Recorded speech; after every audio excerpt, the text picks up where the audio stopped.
మదం చాలా భయంకరమైనది. ఇది మదం, ఇది చాలా ప్రమాదకరమైనటువంటిది. ఇది ఎప్పుడు మదం వస్తుంది?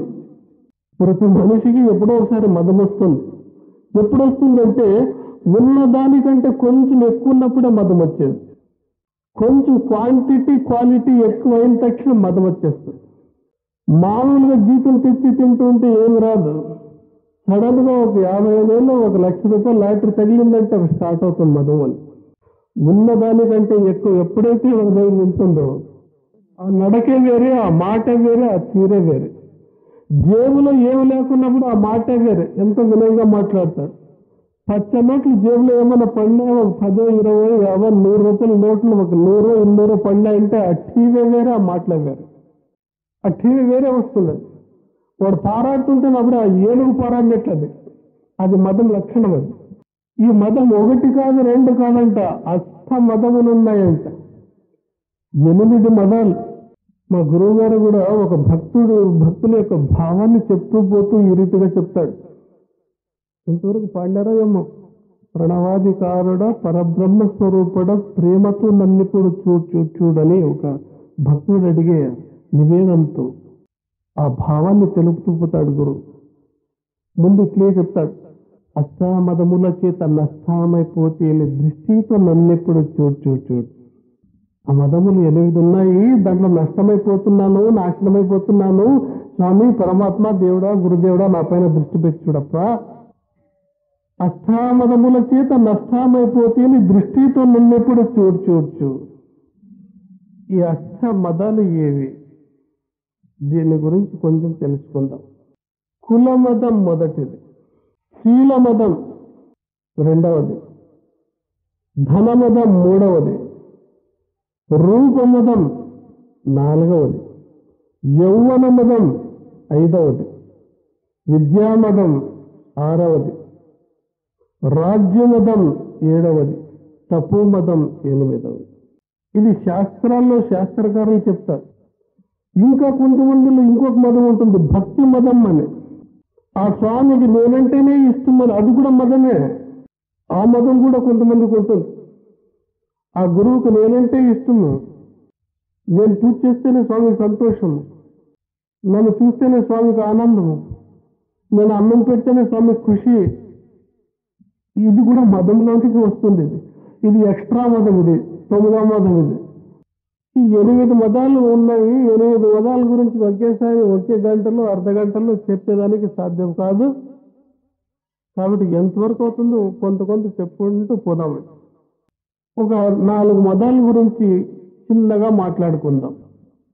ఎక్కువ కులమందు నేజమించి నాదు కులం ఎక్కువనుటయు కులమదం, సకల నైతికాచార సంపన్నుడను నేను శ్రేష్ఠుడననుటయు శీలమదం, ద్రవ్యంబు నా వద్దు దండిగా ఉన్నది అని గర్వపడుటయు ధనమదం, ధరను నా వంటి సుందరుడు లేడని నిక్కి రూఢిగా తిరుగుట రూపమదం. ఈ మదములన్నీ దేహమందు విడిచి భక్తి నీ మీద కలవాడు ముక్తుడగును. ఈ 4 గురించి కొంతవరకు మాట్లాడుతుంది. కులమదం అంటారు. ఎక్కువ కులమందు నేజనించి నాదు కులం ఎక్కువ అనుటయు కులమదం. ఈ సామాన్యంగా పై అంతస్తులో ఉన్నటువంటి వాళ్ళకి, పై కులాల్లో ఉన్నటువంటి వాళ్ళకి ఈ మదం. ఉన్నతమైనటువంటి కులము, పెద్ద కులం, అది పెద్ద గోత్రము, అటువంటిది ఇటువంటిది అనే ఉంటుంది కదా, అది కూడా మదం అని, కులమదం అని అంటారు.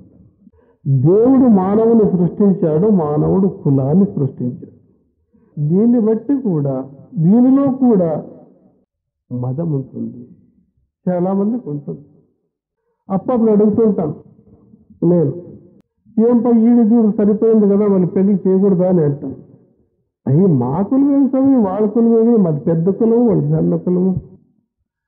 ఇంకా కొంతమంది అడుగుతుంది, కులం ఒకటే కదా పెళ్లి చేసుకోకూడదా? అవి ఎక్కడ స్వామి, మా గోత్రమేమి వాళ్ళ గోత్రమేమి, వాళ్ళెక్కడ మేమెక్కడ? ఒక్క పెళ్లి చేయాలంటే ఒక హిందూయిజంలోనే కులాలు కలిసి రావాలి, గోత్రాలు కలిసి రావాలి, గుణాలు కలిసి రావాలి, ఏమేమో కలిసి రావాలి, ఇచ్చిపుచ్చుకునేది కలిసి రావాలి. అన్ని కలుసుకున్న తర్వాత పెళ్ళి. ఇది భద్రమైన బునాది పడిపోయింది. దీన్ని ఎవరు అరికట్టాలి? ఆధ్యాత్మిక గురువుల చేతనే సాధ్యమవుతుంది. అయితే చాలా మంది గురువులు ఉపన్యాసాల్లో ఇస్తారు కానీ ఆచరణలో చూపించడం లేదు. కాబట్టి మా కులం ఎక్కువ అనే మదం వద్దు, అదొద్దు. అది మొట్టమొదటి మదం అని అంటాడు. కుల మదం అష్టమదాల్లో మొట్టమొదటిది కులం. నేను అనేక సార్లు కులం గురించి ఏమేమో చెప్తూనే ఉంటాను. ఇంకా రెండవదాన్ని మెల్లగా పోదాం. శీల మదం అంటారు. శీల ఉంటే ఏమో సీల్ చేసింటారని అనుకోవద్దండి, క్యారెక్టర్ అదే. శీల మదం అంటే ఏమో సీల్ చేసింటారేమో, స్వామి ఇప్పుతాడు ఇప్పుడు దాన్ని. శీలము అంటే అది గుణము అని, మంచి గుణము. గుణయ్యే ఉత్తమతాం అని అంటారు. కులయ్యే ఉత్తమతాం అని ఎక్కడా అనలేదు. కులము నుంచి ఉత్తముడవుతాడని యా శాస్త్రంలో లేదు. గుణయ్యే ఉత్తమతాం, గుణము నుంచి, నీ గుణము నుంచే నువ్వు ఉత్తముడవుతావు అని చెప్పి శాస్త్రాలు చెప్తున్నాయి. కొంతమంది శీల మదం ఉంటుంది. నేను చాలా మంచివానండి, నా ప్రిన్సిపల్సే వేరే, నా కథే వేరే, నేనే వేరే. ఎవరో మా శిష్యులు ఎవరో ఒక ఆఫీసర్ని ఎవరో అడిగితే, రండి సార్ ఇక్కడ ఒక ఆశ్రమం ఉంది, ఇక్కడ ప్రోగ్రామ్స్ ఉంటాయి, అక్కడ కొంచెం వేస్తాం రండి సార్ అంటే, నేను చాలా స్ట్రిక్ట్ అండి, నేను చాలా కరెక్ట్ అండి, అన్నింటిలో కరెక్ట్, నాకు అవన్నీ అవసరం లేదండి, ఎవరు కరెక్ట్ ఏదో ఒకంతా చెప్పానండి మీ స్వామికి ఆ సూత్రాలన్నీ. ఇది మదం. ఇది నేను కరెక్ట్ ఉండాను, అది మదం. ఇది ఏనుగు లక్షణం, అది మదం. అది శీల మదం. అది వెనుక గుణానికి చాలా ప్రాధాన్యత ఇస్తుంటుంది. వెనక సామాన్యంగా చాలా మంది అది చాలా మంది వినింటారు. అది if wealth is lost nothing is lost, if health is lost something is lost, if character is lost everything is lost అని సామాన్యంగా అందరూ వినింటారు. స్కూల్లోనో కాలేజ్లోనో అక్కడో ఇక్కడో వినింటారు. If wealth is lost nothing is lost. ఏమో డబ్బు పోగొట్టుకున్నావు వ్యాపారంలో, దాంట్లోనంటే బాధపడొద్దు, నష్టపోయితే ఇంకా దేవుడు ఇస్తాడు, డోంట్ వరీ అని. నథింగ్ ఈజ్ లాస్ట్, ఏమి పోగొట్టుకోలేదు అనుకో. ఈ health is lost something is last. ఏమైనా ఆరోగ్యంలో ఎక్కువ తక్కువ అయితే కొంచెం కేర్ఫుల్గా ఉండు, తినే దాంట్లో, నిద్ర చేసే దాంట్లో, రెస్ట్ తీసుకునే దాంట్లో చాలా కేర్ఫుల్గా ఉండు అని అంటారు పెద్దవాళ్ళు. ఈ character is lost everything is last. ఆ క్యారెక్టర్, ఆ గుణం అనేది ఉంది, ఆ శీలం అనేది ఉంది, అది పోతే అంత పోయినట్లు అనుకోవాలి. ఆ రోజుల్లో ఆ మహాత్ములు అంతటి విలువ ఇస్తుంటేదాన్ని. ఈ రోజుల్లో ఈ కాలంలో అదే విషయాన్ని తిప్పి పలుకుతున్నారు. దాన్ని అట్లా ఇట్లా చేసి చెప్తారు. ఇప్పుడు ఈ రోజుల్లో ఏమంటారంటే character is lost nothing is last. ఈ రోజుల్లో character is lost nothing is lost, if health is lost something is lost, if money is lost everything is last. డబ్బు పోతే అంతా పోయినట్లనుకో, క్యారెక్టర్ పోతే ఏం భయపడదు తప్ప. Don't worry. శీలానికి ఇటువంటి విలువ ఉంది ఈ కాలంలో, ఈ రోజుల్లో. కాబట్టి శీలానికి సీల్ చేసేసినారు అంతా. ఎట్లయినా ఉండొచ్చు అని, వాడి 220నో 420నో ఏమైనా పర్వాలేదు అని. అయితే వెనుక మహాత్ములు, మహానుభావులు మాటకు ఎంతో విలువిచ్చేవారు. వాళ్ళు నడత ఆ రీతిగా ఉండేది. మాటకు ప్రాణము సత్యము అనేవాళ్ళు. ప్రాణం పోయినా చింత లేదో, మాట నిలుపుకుంటాను అని. ఈ కాలంలో మాట నిలుపుకునే వాళ్ళకి కనబడడం లేదు. పర్వాలేదు, మాట పోతే పోయే. మాటకు ప్రాణము సత్యము అంటుంది. ఈ శీలము నుంచి ఏ మహానుభావుడైనా, ఏ సాధు సన్యాసులైనా ఇంత ఉన్నతమైనటువంటి స్థానాన్ని ఎలా పొందుతారు అంటే కేవలం శీలము నుంచే పొందేది. వాళ్ళ తపస్సు, యోగము, వాళ్ళ సాధన ఒక భాగం అయితే 3 భాగముల శీలము నుంచే వస్తుంది. దానికి ఒక చిన్న తర్కాణం, ఒక దృష్టాంతం చెప్పమంటే చెప్తాను చూడండి. మహాభారతంలో ఒక సందర్భం వస్తుంది. పెద్దవాడు భీష్మాచార్యుడు ధర్మరాజు తాత అవుతాడు. తన తండ్రి సుఖానికోస్కరం రాజ్యాన్ని విడిచిపెట్టినాడు, వివాహాన్ని విడిచిపెట్టినాడు. చాలా త్యాగి ఆయన. కౌరవుల పక్షాన్నే ఉండి పోరాడతాడు. యుద్ధంలో పాండవులు కొట్టేస్తారు, పడిపోతాడు, చనిపోయే స్థితిలో ఉంటాడు. మహానుభావుడు, పరశురామునికి ప్రియమైనటువంటి శిష్యుడు ఆయన.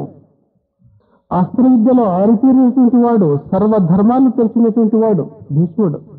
ఇక అంపశయ మీద ఒరిగి పండుకున్నాడు.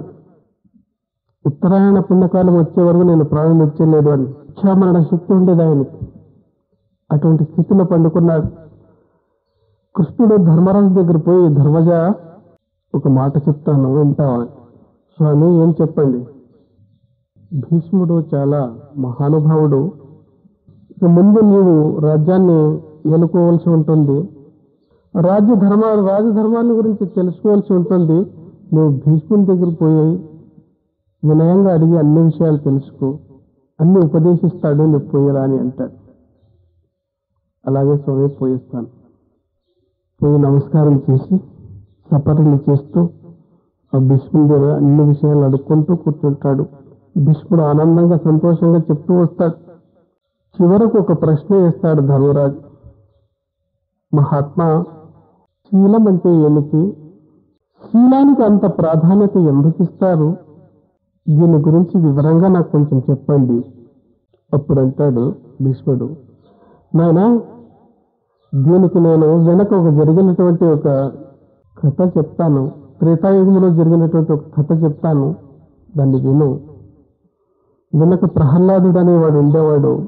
మహాభక్తుడు, మహాపరాక్రమవంతుడు, రాక్షసుకులంలో జన్మించింది ఆయన. ముల్లోకాలను జయించాడు ఆయన. ఇంద్రుని జయించి ఆ ఇంద్ర పదవిని కూడా తను ఆక్రమణ చేసుకున్నాడు. చాలా ఆనందంగా సంతోషంగా ఉన్నాడు ఆయన. ఆ సందర్భంలో ఇంద్రుడు రాజ్యం కోల్పోయి తన గురువు అయినటువంటి బృహస్పతి దగ్గర పోయి, స్వామి ఇటువంటి అన్యాయం జరిగిపోయింది నాకు, మరలా నేను రాజ్యం సంపాదించుకునేదానికి ఏమైనా మార్గం ఉందా?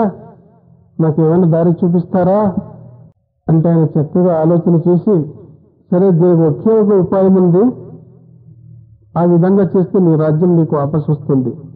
ఏం చేయమంటారు? ఇచ్ఛాదానం అనేది ఒకటి వ్రతం పెట్టుకున్నాడు ఆ ప్రహ్లాదుడు. ఆ సమయంలో నీవు భిక్షగాని వేషంలో పోయి, యాచకుని వేషంలో పోయి ఆయన శీలాన్ని దానంగా తీసుకోలేనట్టాడు. సరే అని చెప్పి ఆయన భిక్షగాని వేషంలో ప్రవేశిస్తాడు. వస్తాడు, ఆయన్ని కలుసుకుంటాడు.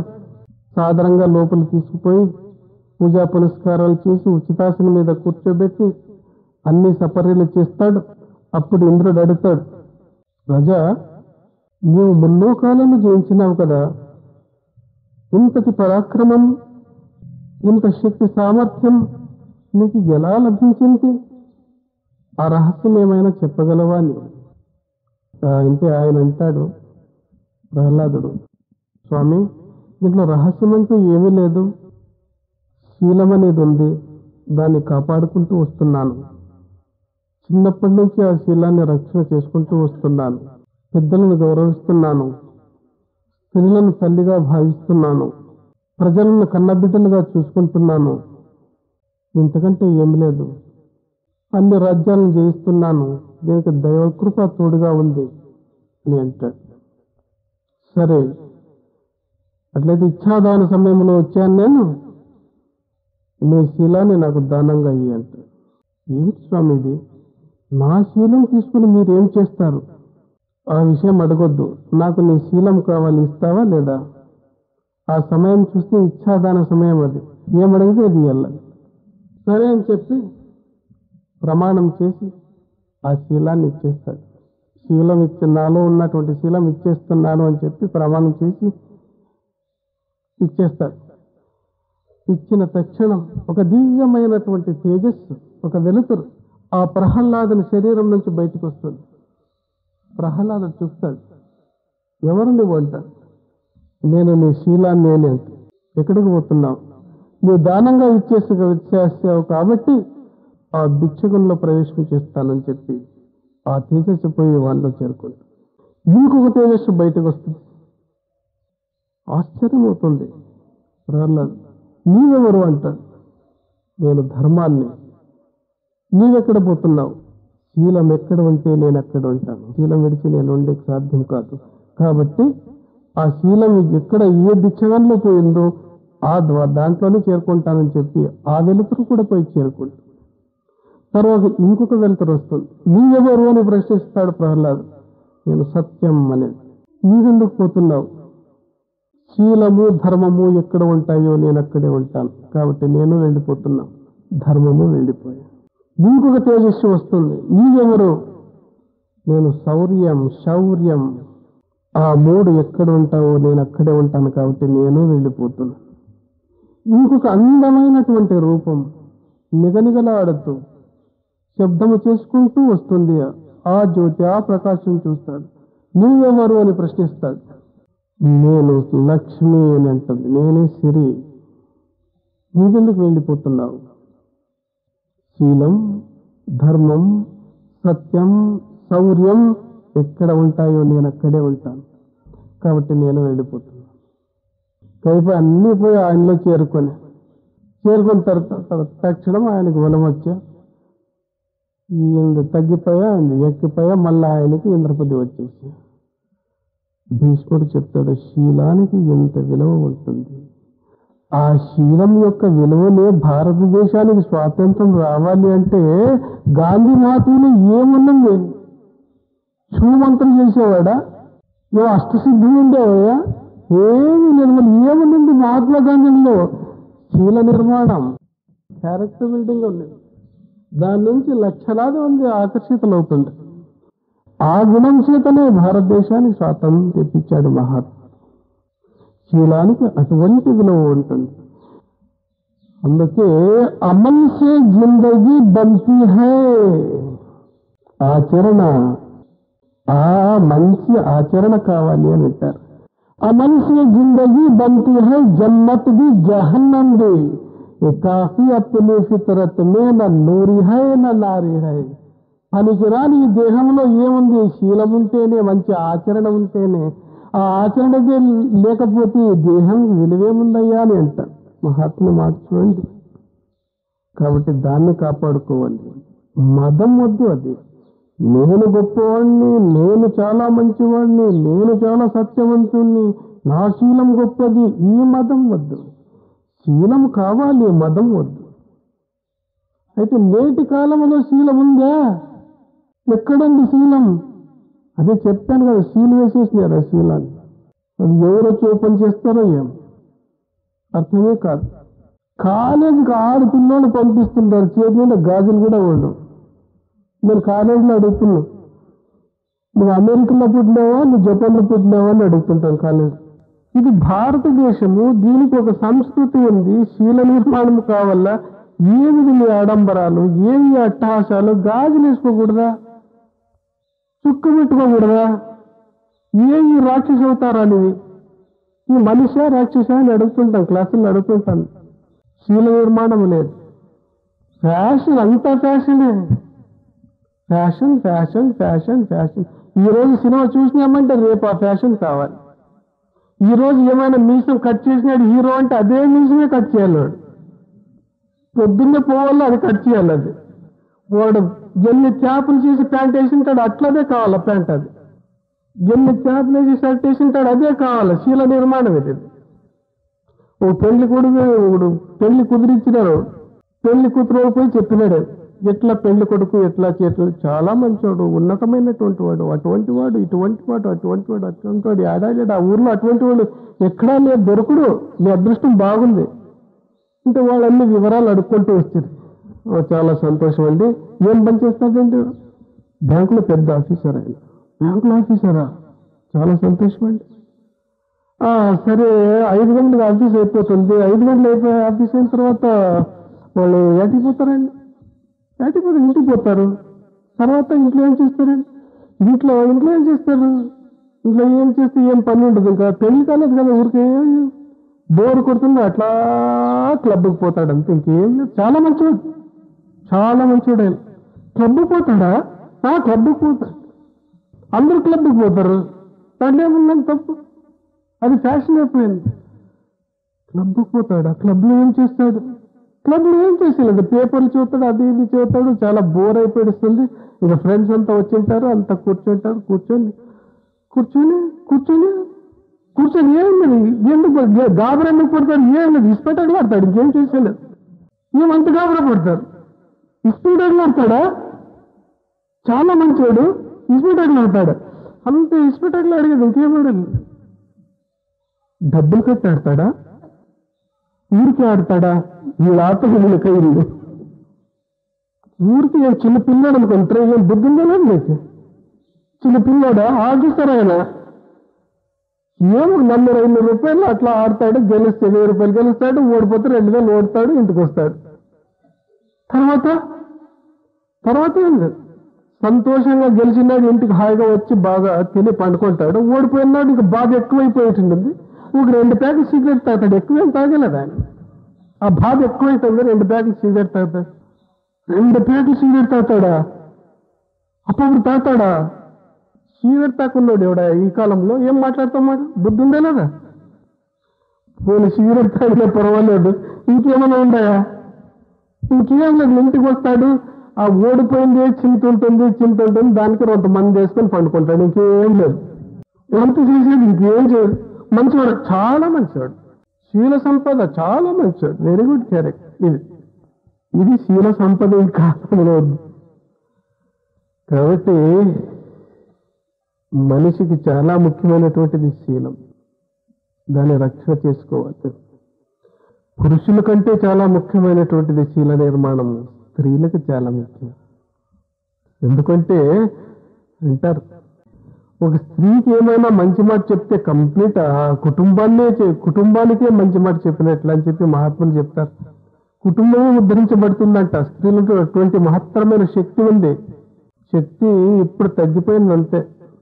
ఇప్పుడు యుక్తి ఎక్కువైంది, శక్తి తగ్గిపోయింది. ఇది శీలం.